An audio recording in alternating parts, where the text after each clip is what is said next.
náš nejmladší, nejpřípravnější pěvecký sbor, nejmladší školej. Trošičku přisvítili bychom Martinem můžem sále, malinko, aby děťátka našli maminky, tatinky, babičky, dědečky, strejdy, tety. Výborně.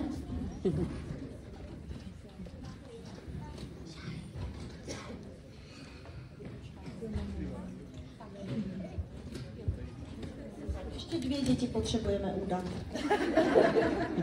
Chce někdo dítě?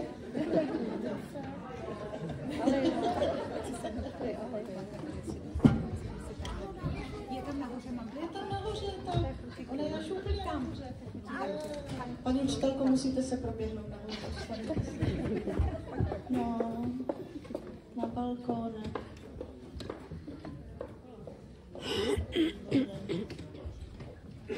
Tak, zveme srdečně všechny světaváčky, aby s námi zůstali až do konce koncertu, protože určitě uvidí spoustu zajímavých věcí a svoji zářnou budoucnost od teď až do věku důchodového. Tak a my budeme pokračovat. Přípravný sbor Svitavánek, jsou děti od 2. do 5. třídy. Paní učitelka vám asi řekla, já jsem vzadu úplně nerozuměla, že normálně těch našich svitaváčků je až skoro 20. Říkala vám to? No a dneska takový, tak nedá se nic dělat. Marodě, dětičky. Naše moc nemaroděj, nás o moc víc není, ale i tak se snažíme. Zaspíváme vám 3 písničky z dětského repertoáru. Ta první bude, já už nevím, oni mi to napoví.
Překvapuje nás, kudy chodí. My jsme to vzali trošku od začátku školního roku, takže září, teď trošku o školním roce a pak taková veselá nakonec.